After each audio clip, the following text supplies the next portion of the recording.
Muito bem. Ulisses, pode orar pelo culto, por favor? Bom dia, oremos. Senhor Deus, meu Pai, obrigado, Senhor, por tudo que o Senhor tem feito. Obrigado por estar aqui na sua casa, Senhor, nesse momento aqui de adoração do seu nome e também para aprender da sua palavra e ter comunhão uns com os outros. Que o seu Espírito possa estar trabalhando nossos corações hoje, possamos estar dedicando nossas vidas, aprendendo mais do Senhor, tomando decisões. E também, se tem alguém, Pai, que não conhece o Senhor nessa manhã, que possa estar se entregando, Pai. Continue abençoando, esteja na direção de tudo, por cada um que vai estar na frente hoje, que eu oro, Pai. Em nome do Senhor Jesus Cristo, amém. Amém.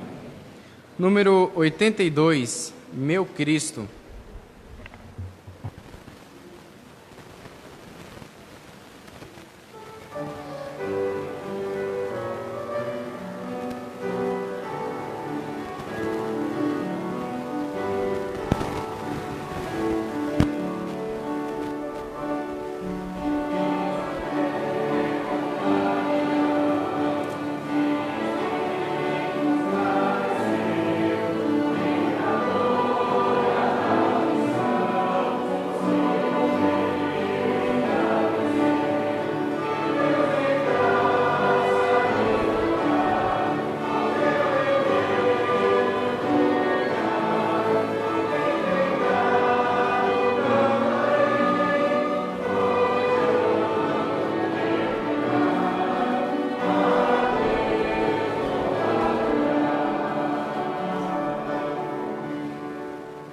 De pé, por favor. A letra é um pouco diferente no Hinos de Louvor, então vamos cantar a segunda estrofe.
Muito bem, podem sentar.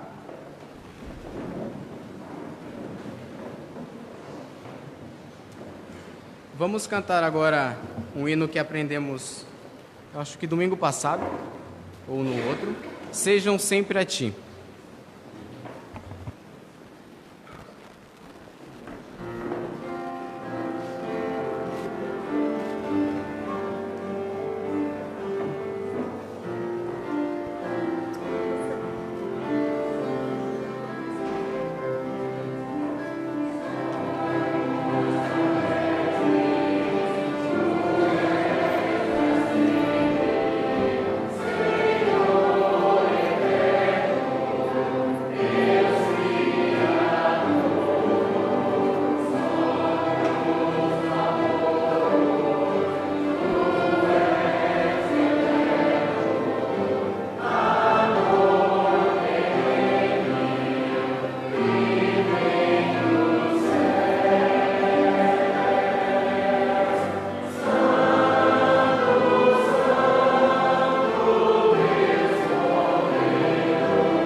Muito bem, avisos.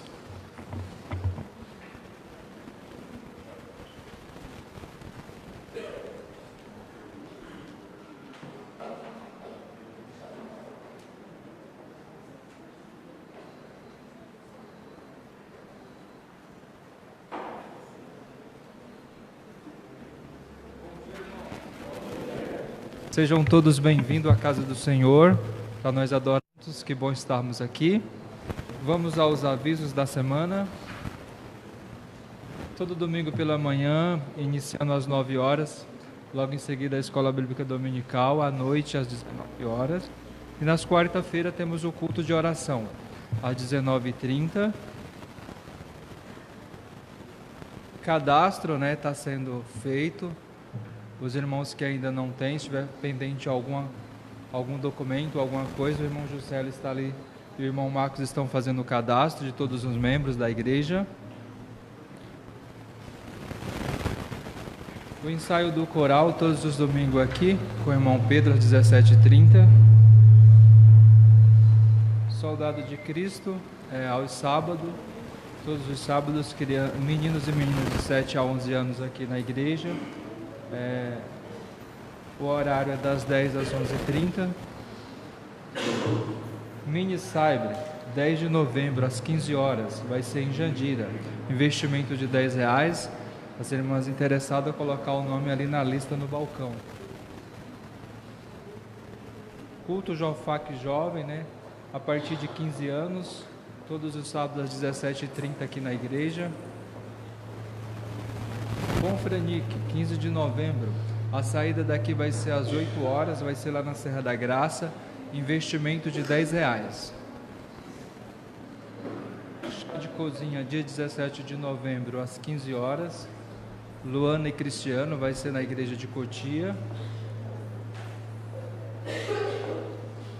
Conferência de aniversário, dia 17 de novembro, às 18 horas, lá na igreja de Sorocaba. A reunião de diáconos e diretoria, dia 23 de novembro, às 20 horas. Chá de bebê da Fabiana. A pequena Alice está chegando, 24 de novembro, às 15 horas, aqui na igreja. Acampamento Jofac 2019, que é o de Curitiba, do dia 1º ao dia 5 de março, 13 anos para cima. O investimento de R$320 está tendo um reajuste. Qualquer dúvida, falar com o nosso irmão Ulisses. Mais algum aviso? Não? Tem um momento de dízimos e oferta. Tem alguém que nos visita pela primeira vez? Se tiver, fica de pé e fala seu nome aqui do meu lado direito. Não? Do meu lado esquerdo? Vamos orar pelos dízimos e oferta. Irmão Francisco, queira orar, por favor.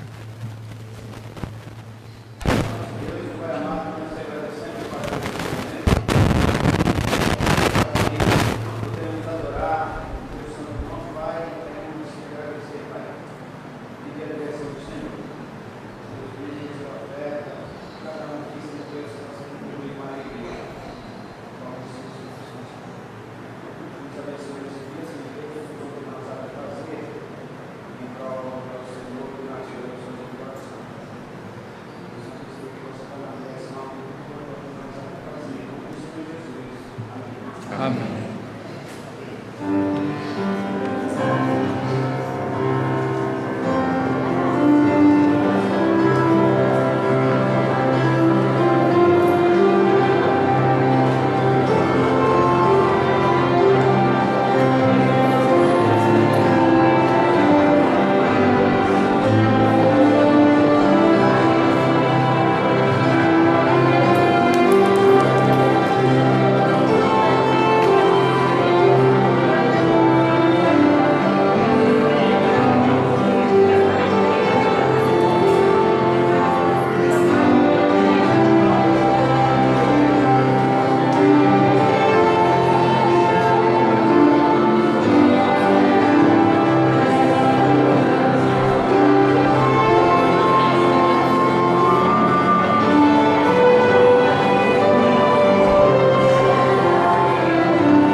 O hino, acho que o número 82 que nós cantamos, a produção acabou de me informar que era um hino novo para a igreja.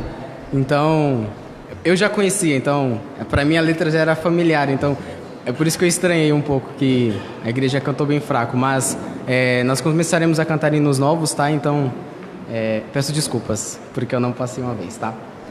O próximo hino é Vida Real, também é um hino novo que nós recebemos da editora. Vamos aprender ele agora. A pianista vai passar a primeira estrofe e o coro, então prestem atenção.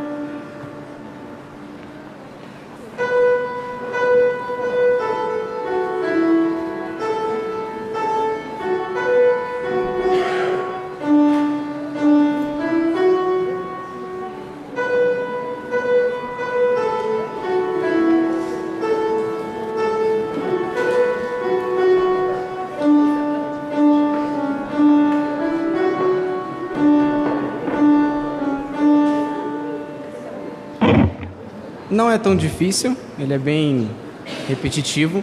Vamos tentar cantar a primeira estrofe.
Foi bom, vamos cantar de novo a primeira estrofe e logo em seguida a segunda.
Muito bem. Então a primeira vez foi muito bem. Nós cantaremos ele à noite de novo.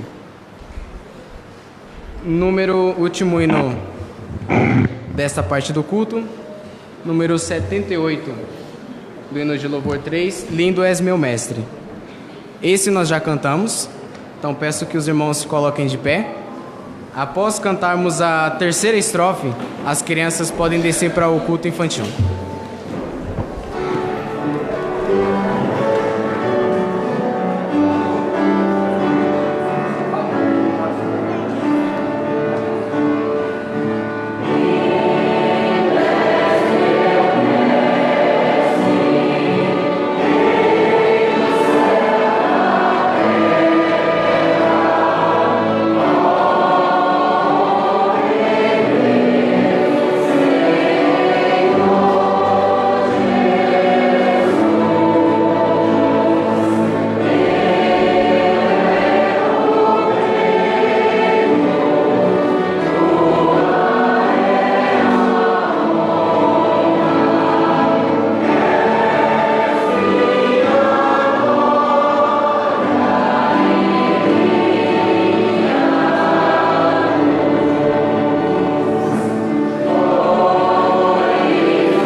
Muito bem, podem sentar. Pregador.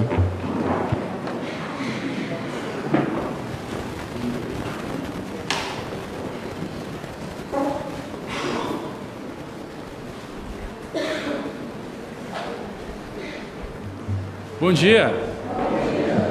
Uma alegria ver cada um dos irmãos nessa manhã. Nós tivemos uma noite, Adriele e eu, um pouco agitada.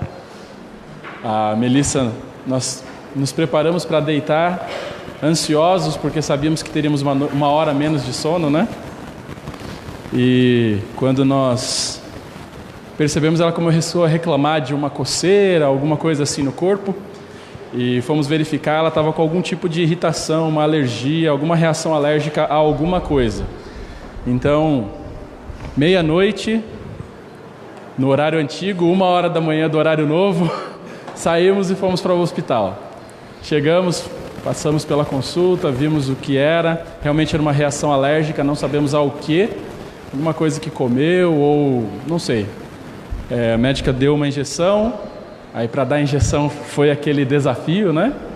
Mas tomou, e agora vai tomar alguns medicamentos para controlar essa alergia. Já tinha bastante tempo que ela não tinha nenhuma crise alérgica, mas teve. Então nós chegamos em casa e, resumindo, 2h30, 3 horas de sono depois estou aqui. Então, se estiver mais devagar do que o normal o raciocínio, não estranhe, tá bem? Vamos para o nosso tempo de estudo na Palavra de Deus, nessa manhã. Nós estamos falando a respeito do ministério diaconal. Como você já sabe, as eleições presidenciais já terminaram, mas nós temos aqui uma eleição tão importante para a vida da igreja, para a história da nossa igreja, que é a eleição do corpo diaconal. E, como eu tenho dito para vocês, todos os nossos diáconos, eles estão com o mandato vencendo. E nós temos hoje 8 diáconos. Eu peço que desligue esse ventilador aqui, porque ele fica fazendo um nheque-nheque ali, que ele me deixa desconcentrado, principalmente hoje. Então, nós temos 8 diáconos na nossa igreja, todos eles vencendo o seu mandato ao mesmo tempo. Para nós não termos eleições anuais, vencendo metade, depois a outra metade, então nós colocamos todos ao mesmo tempo, e a nossa orientação para os irmãos é sempre a mesma.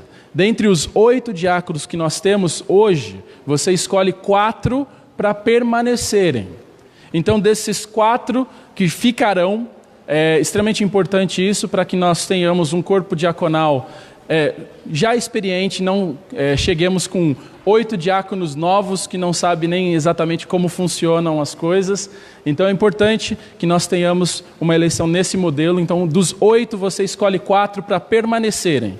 E depois você tem a oportunidade de indicar mais 4 nomes para compor esse corpo diaconal. Inclusive, você pode escolher os outros 4 que você não votou diretamente, mas você pode escolher se você achar que o corpo diaconal como um todo deve ser reeleito. Mas você tem a oportunidade também de indicar nomes. E essa indicação será até o dia 25/11. Eu prorroguei um pouquinho, porque nós tivemos um contratempo na semana passada, eu não consegui pregar a respeito desse ministério diaconal por causa das eleições. Então nós jogamos um pouco mais para frente essa data de indicação de nomes, vai até o dia 25/11, e a eleição será no dia 16/12. Também joguei uma semana mais uma vez, tá ok? Então, esse vai ser o modelo de eleição diaconal da nossa igreja. Tem sido o modelo já de eleição diaconal da nossa igreja. Extremamente importante que nós entendamos o papel do diácono, que nós entendamos a sua função, a sua importância, porque quando nós entendemos essas coisas, ficará mais fácil para nós fazermos as indicações corretas, colocarmos as pessoas corretas. O bom é que, ao conversar com os diáconos, eu perguntei, alguém não tendo interesse de permanecer, pode me procurar? Ninguém me procurou, ou seja, todos estão prontos a serem reeleitos. Então, quais são as funções diaconais? Primeiramente, nós já temos visto, à luz da palavra de Deus, que a primeira função do diácono é servir as mesas. Onde nós vemos isso? Lá em Atos capítulo 6, versículo 2. Volta para lá rapidinho, Atos capítulo 6.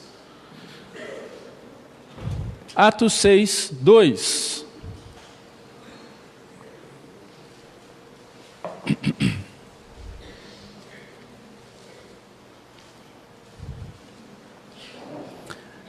Diz assim: então, os 12 convocaram a comunidade dos discípulos e disseram: não é razoável que nós abandonemos a palavra de Deus para servir às mesas. É importante você notar aqui que ele não está menosprezando o serviço de servir. Ele não está colocando numa categoria inferior. Mas nós sabemos que cada um tem uma função específica. Cada pessoa tem uma responsabilidade específica no corpo de Cristo. E o que os discípulos estão reconhecendo aqui é que o papel que eles tinham para exercer dentro do ministério da igreja era outro, não o papel de servir às mesas. De forma alguma, os discípulos estão menosprezando o ofício diaconal. o trabalho de servir. Ele é um serviço, na verdade, a área de diaconia é um serviço exaltado nas Escrituras. Mas nós vemos aqui que a função diaconal primária é servir às mesas. Segunda função diaconal que nós vemos, aqui à luz de Atos capítulo 6 também, onde eu já falei para vocês na última mensagem que nós temos um protodiaconato, não é o ofício diaconal instituído de forma oficial, mas é um modelo do que vem a se desenvolver o ministério diaconal lá na frente.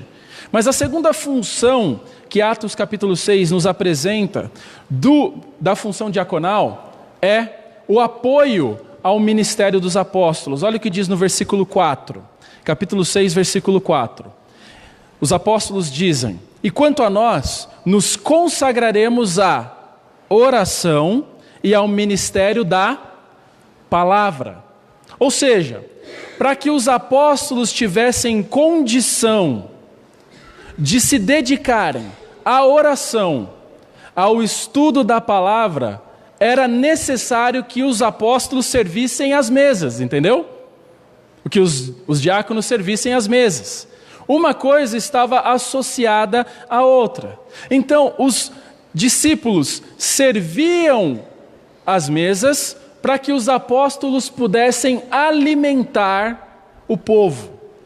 Então, as funções diaconais se resumem principalmente nessas duas áreas: servir a congregação e apoiar os pastores, aliviando então a sua carga, para que esses possam exercer um ministério mais efetivo, realizando as tarefas cujas suas responsabilidades são principais. Então, por isso que o ministério diaconal se mostra tão importante para a vida de uma igreja. Eu vou citar um nome para você aqui: Michael Collins. Já ouviu falar? Você fala, só conheço o Phil Collins, né? Michael Collins, você já ouviu falar? Provavelmente não. Mas sabe quem foi Michael Collins? Michael Collins, ele foi o piloto que ficou na nave espacial quando Neil Armstrong desceu na Lua. Todo mundo conhece Neil Armstrong. Foi o primeiro homem a pisar na Lua. Mas sem o apoio de Michael Collins, a missão de Neil Armstrong nunca poderia ser realizada. Alguém tinha que ficar na nave para que a missão fosse bem sucedida. Irmãos, o ministério da igreja funciona da mesma forma. É essencial para que a missão da igreja seja bem sucedida que os diáconos fiquem na nave, entendeu? Que os diáconos fiquem preparando todo o cenário para que a missão possa ser realizada de forma adequada. Se não houver essa cooperação, se os diáconos não exercem sua função, se os pastores não exercem suas funções, a mesma coisa acontece. Você vai ter dificuldade, a missão não será realizada de forma adequada. Agora, entre as funções diaconais, quais são as que nós poderíamos apontar como sendo responsabilidades destes? Como eu já deixei claro para você, uma responsabilidade dos diáconos é auxiliar no pastoreio do rebanho. E isso então engloba uma infinidade de coisas. É função do diácono auxiliar o pastor enquanto este exerce o seu ofício. E como eu disse, muita coisa está envolvida. Como, por exemplo, o diácono pode e deve auxiliar o pastor no ministério de visitas. É essencial para o ministério que isso seja realizado. Nós sabemos que é importantíssimo essa área na vida do ministério pastoral. O pastor precisa visitar as ovelhas, ele precisa ter contato. Por isso que nós colocamos aqui. É muito mais gostoso eu te fazer uma visita quando você pede. É muito mais gostoso eu chegar na sua casa quando você está preparado para isso. Então a gente coloca aqui nos avisos muitas vezes. Se você gostaria de uma visita, coloque o seu nome na lista. Isso não quer dizer que, se você não colocar, nós não iremos. A gente é cara de pau, a gente vai mesmo assim. mas fica muito mais fácil dessa forma. E qual que é a função do diácono? Realizar a mesma coisa. Se o diácono tem uma função de auxiliar o pastor no pastoreio, a visita é uma parte essencial. O diácono precisa visitar os doentes. O diácono precisa visitar os necessitados. O diácono precisa estar atento aos membros faltantes da congregação. Eles precisam estar prontos a exortar essas pessoas e encorajar essas pessoas. Também é função diaconal, junto com os pastores, a instrução de novos convertidos. Ou seja, o diácono, ele deve ser o primeiro, junto com o pastor, a estar cumprindo os nossos desafios de cada um ganhar um, de cada um guiar um, de cada um seguir um. Por quê? Porque nós temos dito que o diácono é um modelo do que todo cristão deve ser, lembra? Não significa que o diácono, só ele tem que ter certas qualificações. As qualificações que são exigidas do diácono nas Escrituras são qualificações necessárias para cada um de vocês. A questão é, o diácono precisa ter essas características junto com os pastores, para quê? Para serem exemplo para a congregação imitá-los. Por isso que a função é tão importante. Faz parte do ofício diaconal e pastoral o consolo dos aflitos. O diácono não pode ficar alheio a tudo o que acontece na igreja. Se ele sabe que alguém está sofrendo, ele tem que ter uma atitude proativa, sem a necessidade de o pastor ou qualquer outra pessoa, mas ele tem que ter essa atitude de ele identificar a situação e fazer uma visita, fazer um telefonema, suprir uma necessidade. É prerrogativa diaconal isso, o socorro àquele que sofre. Também é responsabilidade diaconal auxiliar no crescimento e na edificação das futuras gerações. Ou seja, modelar o cristianismo diante de crianças e de jovens. É função de cada um deles. É função também do diácono, do pastor, orar por todo o rebanho de Deus. Nós precisamos disso. É função da igreja orar uns pelos outros. O diácono, como um modelo, como um ideal do que todo crente deve ser um homem voltado para a oração. Ele precisa orar pelo rebanho de Deus, juntamente com o pastor. Por isso que nós temos aqui nessa igreja o que nós chamamos de grupo de cuidado diaconal.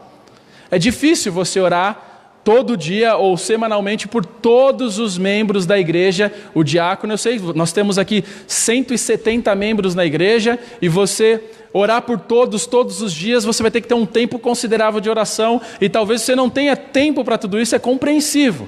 Mas o que nós fizemos? Nós dividimos o corpo de membresia da igreja entre os 8 diáconos que nós temos. Então cada um está com 15 a 20 membros no seu grupo de cuidado diaconal. E entre tantas coisas que esses diáconos têm que fazer por esse grupo de cuidado diaconal, envolve principalmente, a primeira coisa que eu destaquei fortemente para eles foi que vocês orem semanalmente por esse grupo.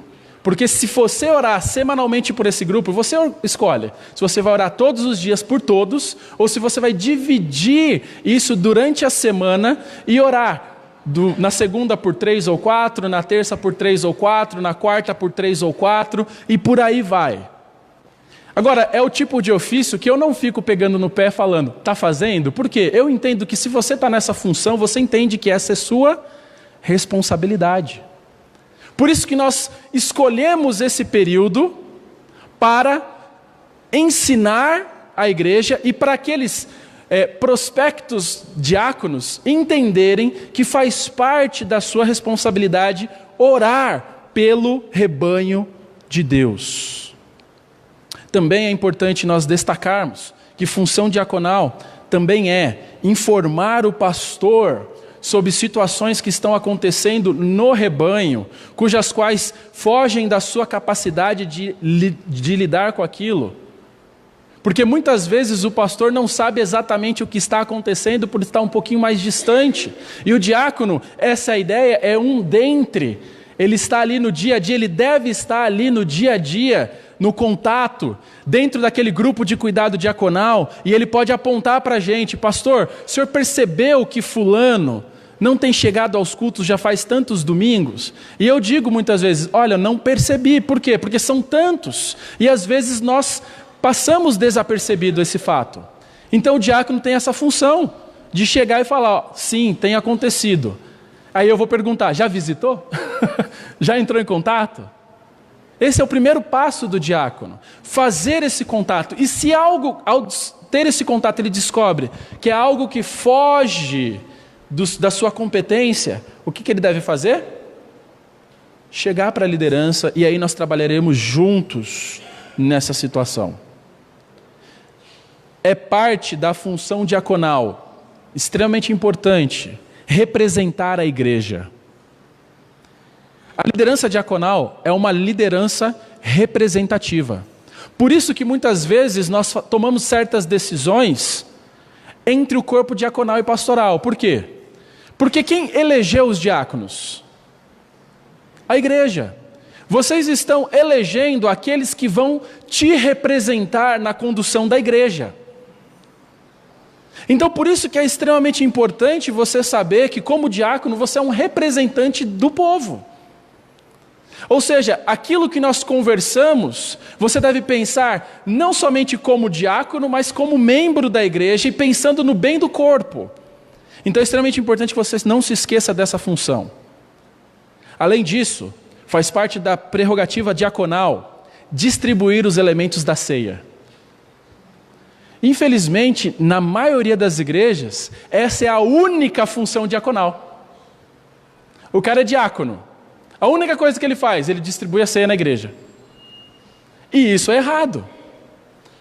Distribuir os elementos da ceia é bem representativo, é bem visual. Significa o quê? Que você está auxiliando o pastor no alimento do rebanho.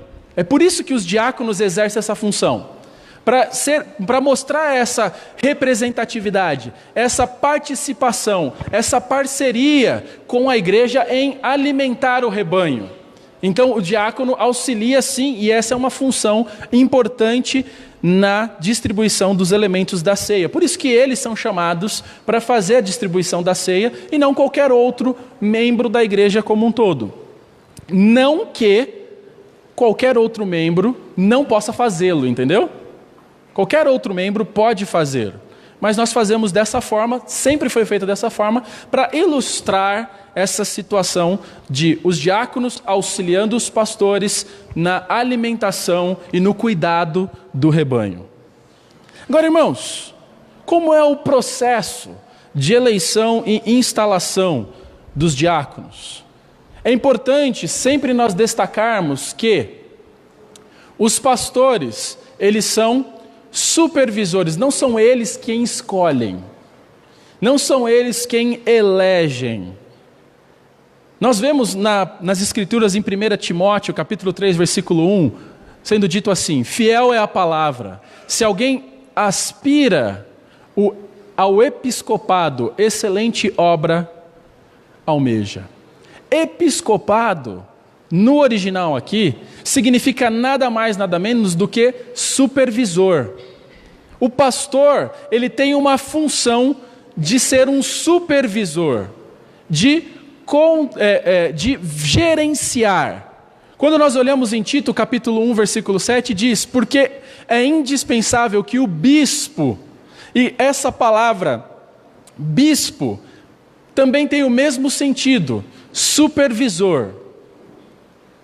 É essa função pastoral durante o processo de eleição diaconal. Ele supervisiona o processo, para ver se realmente as pessoas que estão sendo indicadas correspondem às exigências colocadas nas Escrituras, se elas se enquadram nos requisitos que são apresentados nas Escrituras.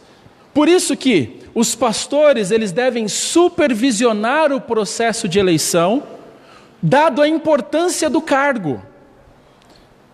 Imagina se os apóstolos deixassem a qualquer um. Nós precisamos aqui de alguns homens para auxiliar nessa situação aqui. Quem é voluntário? E, gente, uma das coisas mais perigosas é lidar com voluntário.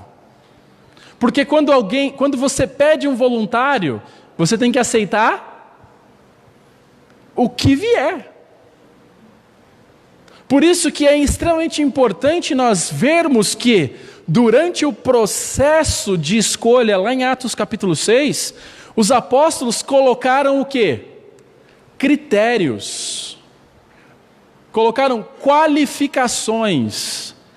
Mas não somente fizeram isso, mas também supervisionaram e coordenaram todo o processo de indicação e eleição e instalação dos diáconos. Por que eles fizeram isso? Porque essa é uma função vital e importante para a vida da igreja como um todo. Em Tito, capítulo 1, versículo 5, nós percebemos que o mesmo acontece. Tito, ele tem a responsabilidade de supervisionar o processo de instalação de líderes na igreja. Olha o que diz Tito 1,5. Por esta causa te deixei em Creta. Paulo está dizendo, deixei Tito em Creta. Por quê? Para que pusesses em ordem as coisas restantes, bem como em cada cidade constituísses o quê? Presbíteros, conforme te prescrevi. Qual que era a função de Tito? Coordenar o processo de instalação de líderes da igreja. Ele tinha essa função de supervisionar esse processo. Irmãos, algumas igrejas muitas vezes se queixam que não tem bons líderes.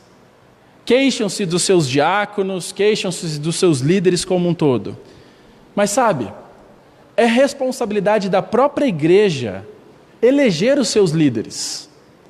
E se você reclama dos diáconos que você tem, foi você mesmo quem os escolheu. Então é extremamente importante que você lembre disso na hora de fazer a sua escolha. Por quê? Porque eles são seus representantes também.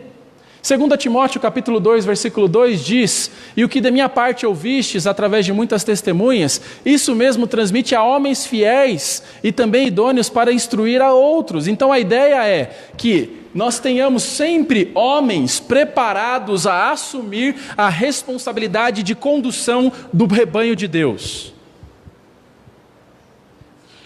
Tenho certeza que se Deus tivesse deixado mulheres assumirem, nós estaríamos com muitas diaconisas aí.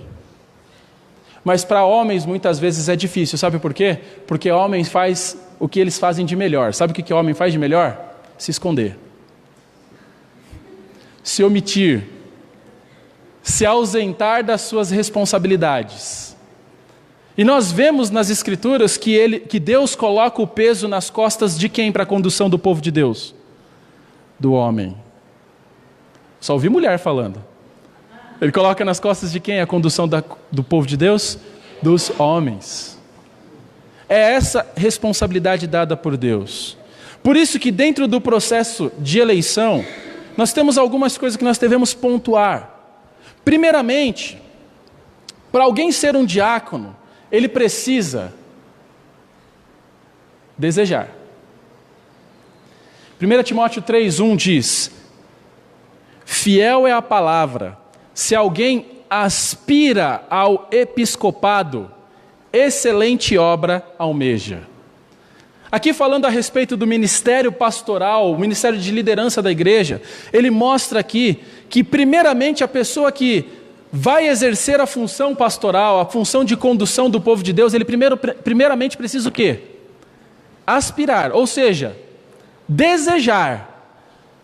Se você quer saber se você é chamado por Deus para um ministério, a primeira pergunta que você tem que responder é, eu quero isso? Se você disser não, meu amigo, faz outra coisa da sua vida, porque você vai ser uma tormenta. O seu ministério não será frutífero. Você vai ser uma pedra no sapato, você vai ser um cadáver a ser arrastado. Se é difícil correr a vida cristã, mais difícil ainda é correr arrastando os outros. Então, você tem esse desejo? É o que arde no seu coração? Servir ao Senhor como um diácono, como um líder dentro da igreja local? Se é isso que arde no seu coração, sem dúvida, você tem esse chamado para exercer esse ministério. Gente, eu quero que você entenda uma coisa. Não ache que você é insubstituível. Que se você não se voluntariar, eu tenho que me voluntariar, porque senão quem vai? Gente, Deus sempre vai levantar alguém. Sempre. Ninguém aqui é insubstituível. Eu estou aqui hoje, amanhã posso não estar e Deus vai levantar outro. Melhor ou pior, mas vai. Deus está sempre no controle de tudo aquilo que é conduzido por Ele para colocar na liderança. É Deus quem levanta, é Deus quem retira.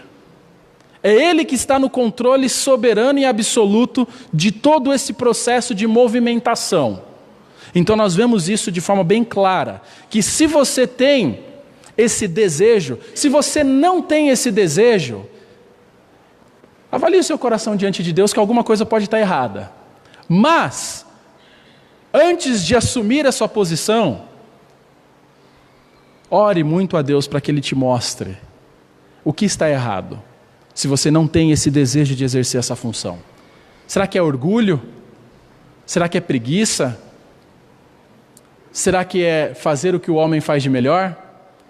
Você quer só ser mais um? Ou você quer dar aquele discurso muitas vezes usados por... Eu quero dar oportunidade para outros. A maioria das pessoas que eu ouvi dizerem isso, eu vou dar uma oportunidade para... Nunca mais assumiram cargos de liderança. Nunca mais. Por quê? Porque liderar dá trabalho. Liderar dá trabalho. E muitas vezes nós não queremos ter trabalho. Então nós falamos, deixa outro fazer. Porque deixa o outro ter o trabalho. Eu só quero ser um mero passageiro, um espectador. Vamos junto, desde que não seja eu, né? Eis-me aqui, Senhor, manda Ele, né? Segunda parte desse processo de eleição é a eleição em si. E essa eleição se dá dividida em alguns pontos. Primeiro é o que eu falei, a indicação, a igreja indica, supervisionado pela igreja. E uma vez alguém me perguntou, mas pastor, e aquele que foi indicado e não foi eleito, ou aquele que é diácono hoje e não for eleito, será que ele vai ficar chateado? Agora eu pergunto para você, diáconos atuais, se você não for eleito, quem aqui vai ficar chateado? Levanta a sua mão. Ninguém levantou, fique à vontade. Pode votar. Eles disseram que não vão ficar chateados. Se alguém levantasse a mão dizendo que ficaria chateado, você não está qualificado para exercer essa função. Você não tem maturidade espiritual para isso. Porque nós temos que entender que durante esse processo, quem está conduzindo é Deus. Se Deus colocou fulano nesse ano e não me colocou, eu não devo me sentir desprestigiado. Eu devo entender que Deus colocou fulano. Amém por isso. Esse ano esses próximos 2 anos eu não estou exercendo esse ministério. Eu tenho que ter maturidade para entender que eu não estou sendo rejeitado por causa disso. Brasileiros são muito sensíveis nessa área. Qualquer coisa, olhou torto. Não votou em mim. O que tem? Não. Temos que ter maturidade nesse sentido. E os diáconos todos aqui dessa igreja mostraram ter nesse momento que disseram que não ficariam chateados. Ou intimidados. Mas faz parte do processo de eleição diaconal a indicação. Segunda parte é o quê? É o exame. À luz de Atos capítulo 6, nós vemos que foi exigido certas características. Eram 7 homens de boa reputação, cheios do espírito de sabedoria. Quando nós olhamos em 1 Timóteo capítulo 3, versículo 8 a 13, nós temos a lista mais completa a respeito das qualificações diaconais. E nós vamos ler e estudar mais em detalhes mais para frente. Mas, quando nós pensamos nessas qualificações, nós percebemos que os diáconos eles têm que ser examinados à luz das Escrituras. Sempre lembrando que nós não estamos aqui procurando pessoas perfeitas, mas nós estamos procurando pessoas que estão buscando a perfeição. Pessoas que reconhecem a sua pecaminosidade, pessoas que reconhecem as suas falhas, que sabem elas muito bem e que estão lutando contra elas para vencê-las. É isso sim que nós devemos buscar naqueles que exercerão essa função. Porque se nós fôssemos procurar pessoas perfeitas, não teríamos diáconos e nem pastores nas igrejas, nem membros. Porque todos nós somos afetados pelo pecado. Mesmo que somos redimidos, nascidos de novo, ainda assim temos a influência da velha natureza. E temos que vencê-la a cada dia. Depois que nós temos a indicação, o exame das qualificações, nós temos a votação em si, onde serão levados os nomes em uma cédula e você coloca lá a sua votação naqueles que você vê como qualificados para exercerem essa função. E finalmente, nós temos a última parte, que é a instalação do ofício do ministério diaconal. De acordo com Atos capítulo 6, versículo 6, o que aconteceu? Depois que a igreja apontou os nomes, eles apresentaram os nomes diante dos apóstolos e esses oraram por esses homens e lhes impuseram as mãos, e eu já expliquei o que é isso, lembra? Então, nós vemos ali a instalação do ministério diaconal. E nós já falamos bastante a respeito do ministério diaconal à luz de Atos 6. Mas como eu falei, o texto que mais fala a respeito do ministério diaconal é 1 Timóteo capítulo 3. Então abre lá para a gente dar uma olhada. 1 Timóteo capítulo 3, versículo 8.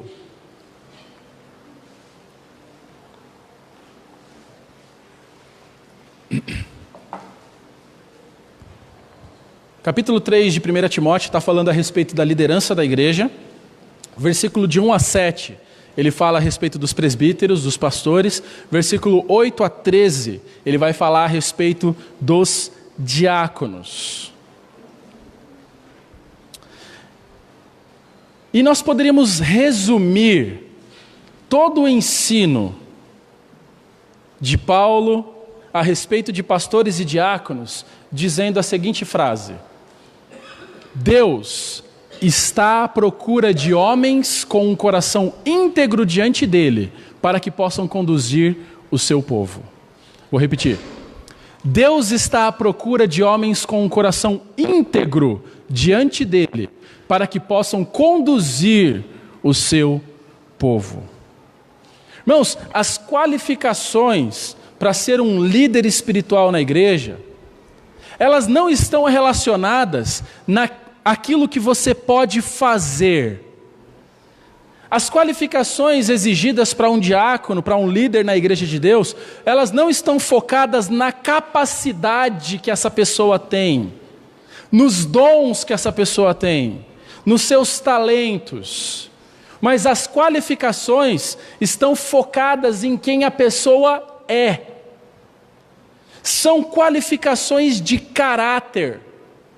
São qualificações de vida espiritual, são qualificações de relacionamento com Deus. Deus não está preocupado com as suas habilidades. Habilidades você adquire, mas caráter ou você tem ou você não tem. Deus está preocupado muito mais no que você é interiormente do que aquilo que você mostra exteriormente. Por isso que quando nós fazemos a pergunta, que tipo de pessoa Deus está procurando para ser um líder espiritual, nós podemos responder simplesmente que Deus está procurando líderes que tenham um coração totalmente dedicado a Ele. É isso que Deus procura. Quando nós olhamos no Antigo Testamento, por exemplo, nós podemos ver essa característica na vida de grandes homens nas Escrituras. Como, por exemplo, Arão, que mais tarde foi chamado Abraão. Quando Deus chamou Abraão para ser líder da nação de Israel, o que você acha que mais chamou a atenção em Abraão? Quando nós lemos em Neemias capítulo 9, versículo 8, fala: Abraão tinha um coração fiel perante Deus. A principal característica que um líder deve ter, Deus tem que enxergar no seu coração: fidelidade. Quão escassos estão pessoas assim, mas na condução da igreja de Deus, é fundamental que nós tenhamos esse tipo de perfil, para que a congregação possa imitar. Essa é uma função essencial. Quando o Senhor enviou Samuel para procurar dentre os filhos de Jessé um homem para ser rei sobre Israel, o Senhor deu a Samuel parâmetros pelos quais Samuel poderia então escolher esse homem. E 1 Samuel capítulo 16, versículo 7 diz: não atentes para onde? Para a sua aparência, nem para a sua altura, porque o rejeitei. Porque o Senhor não vê como o homem. O homem vê o exterior, porém o Senhor o coração. Deus conhece o seu coração. Deus sabe das suas limitações. Ele sabe das suas debilidades. Mas Ele também sabe das suas desculpas. Ele também sabe quando você está se omitindo. Ele reconhece os nossos corações. Ele nos conhece melhor do que nós mesmos. Quando a nação de Israel usou parâmetros externos para escolher um rei, quem eles escolheram? Saul. 1 Samuel capítulo 9, versículo 2 diz: tinha ele um filho cujo nome era Saul, moço tão belo. Ainda bem que beleza não é qualificação. Porque se fosse, estaríamos escassos de líderes na igreja. Ele diz, não vai falar que é mentira, porque senão você está mentindo, tá? Que entre os filhos de Israel não havia outro mais belo do que ele. Desde os ombros para cima sobressaía a todo o povo. Ou seja, não pode ser feio e não pode ser baixinho. Pastor Rude, acabou. Ministério acabou hoje. Eu pelo menos, a parte da altura eu passo, agora a outra deixa para lá. Mas nós vemos aqui, irmãos, que quando o povo de Israel utilizou parâmetros externos, aquilo que eles viam para escolher um homem para liderar, eles escolheram errado. Agora, quando Deus escolhe Abraão, o que foi mais importante para Deus foi o seu coração. Quando Deus escolhe um rei, o mais importante para Deus era o coração. E Ele escolhe um homem segundo o coração de Deus para liderar o povo. Agora esses, irmãos, são somente alguns poucos exemplos de tantos outros que nós temos nas Escrituras, apontando para o fato de que quando Deus olha para um homem, a fim de colocá-lo numa posição de serviço espiritual, Ele olha para a sua vida espiritual. Ele olha para o seu coração. Deus escolhe pessoas íntegras, pessoas que têm um coração em suas mãos, pessoas piedosas para o serviço. Porque todas as outras características, elas podem ser ganhas e conquistadas naturalmente com o tempo. Experiência você vai ter com o tempo. Agora, integridade, pureza e piedade, só entre Deus, somente Deus pode dar. Todas essas qualificações apresentadas no capítulo 3 de Timóteo, versículo 1 até 13, estão relacionadas ao coração e a uma vida de pureza e santidade que o líder deve ter. Na verdade, aqui nessa carta, Paulo destaca, em todos os capítulos, a importância de todos os cristãos viverem de forma piedosa. Mas ele vai destacar os diáconos e os presbíteros como um modelo de piedade que deve ser imitado, que deve ser seguido. Por isso que é de grande importância que Paulo diga para aqueles que irão liderar a igreja que eles precisam, acima de todas as coisas, ter uma vida de caráter, ter uma vida íntegra e piedosa diante de Deus. Certamente você, que é um cristão, você conhece as palavras de Deus em 1 Samuel capítulo 13, versículo 14, quando diz: o Senhor procurou um homem segundo o seu coração. E o que é um homem segundo o coração de Deus? É um homem que coloca os ideais de Deus acima dos seus. É um homem que tem Deus como alvo e não seu conforto. É um homem que tem os propósitos de Deus como objetivo e não os seus. É um homem que age como Deus, que pensa nas coisas celestiais e eternas, e não tem a sua vida simplesmente medida e pautada pelas circunstâncias que nos cercam. É um homem que tem um coração desejoso e que ama a justiça, e que odeia o pecado. Um coração pronto a perdoar, um coração misericordioso. Fala: pastor, existe esse homem? Existe. Tem que existir. Tem existido. No decorrer da história, Deus sempre tem levantado homens assim, imperfeitos e pecadores, mas que estavam nas mãos dele. E quando um homem está na mão de Deus, ele faz grandes coisas. E é isso que ele está procurando para a sua igreja. Um homem que busca glorificar a Deus em todas as coisas. Esse é o tipo de coração que Deus encontrou em Abraão. Esse é o tipo de coração que Deus encontrou em Davi. E esse é o tipo de coração que Ele está procurando na vida daqueles que irão liderar a sua igreja. Por isso que nós vamos olhar por versículo 8 a 13, onde é apresentado ali as qualificações que esses homens devem ter.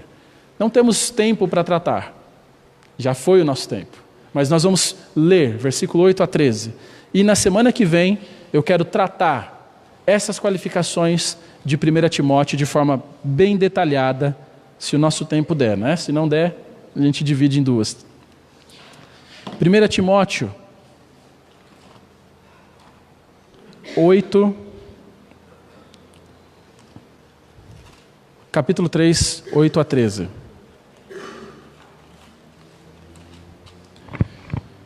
Diz assim: semelhantemente quanto aos diáconos, é necessário que sejam respeitáveis, de uma só palavra, não inclinado a muito vinho, não cobiçosos de sorte da ganância, conservando o mistério da fé com a consciência limpa.